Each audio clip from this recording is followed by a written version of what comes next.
Now at 5:30, the war of words over the war in Ukraine escalates. You should have never started it. You could have made a deal. After President Trump inferred Ukraine, not Russia, started the fight. Then took to social media, calling Ukraine's President Zelensky a dictator. And Zelensky responded. Unfortunately, he lives in this disinformation space. Now, as we approach 3 years since the war began, we're following through with the region's large Ukrainian population, getting their reaction to the latest developments. Ukraine did not start the war. Russia invaded without provocation, without any threat. All of this coming as the United States and Russia held negotiations in Saudi Arabia without Ukraine present. News 5's John Kosick has covered this story closely and has reaction tonight from the Ukrainian community in Northeast Ohio. That's blaming the victim.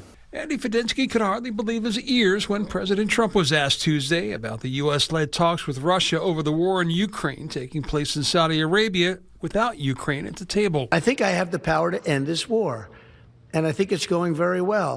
But today I heard, oh, well, we weren't invited. Well, you've been there for 3 years. You should have ended it 3 years. You should have never started it. You could have made a deal. You know, Ukraine did not start the war.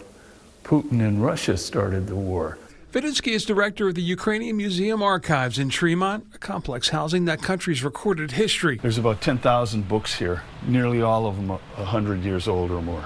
We have visited with him many times over the last 3 years as the most crucial chapter in Ukraine's history was being written in real time. President Trump's comments disconcerting to him and to George Sheshku, head of the United Ukrainian Organizations of Ohio. We are very distressed. We think this is a threat to American security. We think that President Putin, as is his usual tack, has given our president total disinformation. And he says he's not sure if there's anyone in President Trump's inner circle willing to set the record straight. So we're very concerned again that the president has not gotten the correct information. And without that information, he won't be able to make decisions which are in the best interests of our own country. Among those willing to do that 3 years ago when the war started would have been Republican Senator Rob Portman, who was co-chair of the Senate Ukraine caucus. News 5 reached out to current Senators Moreno and Husted, along with Northeast Ohio Congressman Max Miller, for a reaction to the president's comments. None were available. Moreno, though, telling me last year that he would be a strong no against additional aid to Ukraine. What we need to do is we need to drive towards peace.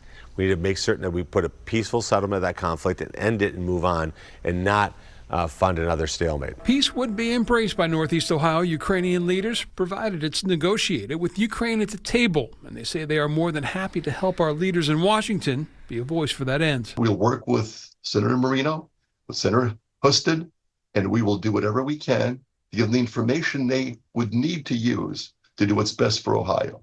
In Cleveland, John Kosick, News 5.